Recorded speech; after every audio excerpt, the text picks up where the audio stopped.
Rumah apa yang korang akan dapat dengan harga RM500,000? Jom. Guys, so hari ni berada dekat Kota Warisan. Kita nak tengok sebuah rumah double story, projek baru 20x60. Okay, muat 2 kereta.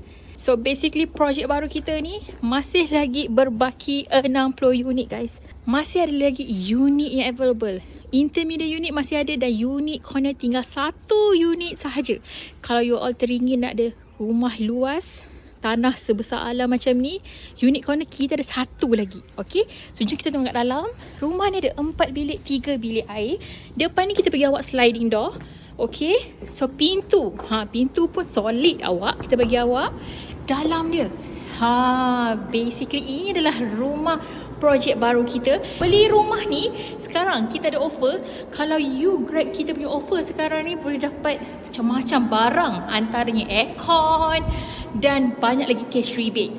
Dan paling menarik, kalau beli rumah ni, you akan dapat cashback RM40,000 guys.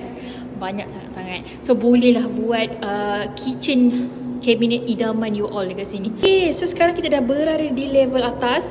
Masih ada family area untuk you all. Okay, untuk ruangan bersama keluarga. Dekat sini kita punya master bedroom. Jangan risau, semua bilik kita boleh masuk queen bed. 4 bilik dua-dua boleh masuk. Jangan risau. Okay. So basically kita punya tandas semua ada tiles sehingga atas.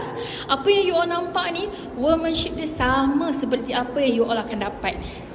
So 2 bilik belakang ni, layout dia lebih kurang sahaja. Sizing dia lebih kurang sahaja. Ni I nak tunjuk kat you all. Sekarang jangan risau, kita punya projek ongoing guys. Jangan risau, semuanya berjalan dengan baik dan kita pun dah lepas fasa filing ni, almost done. Jangan risau, beli projek InsyaAllah akan siap sebaiknya. Kita adalah top 10 developer bagi projek kita di Kota Warisan ni. So kalau you all nak tahu lagi tentang projek ni, Yet kata boleh dapat cashback RM40,000. Betul ke ni Yet? Kalau you all nak tahu, just terus tekan cepat-cepat link kat bio.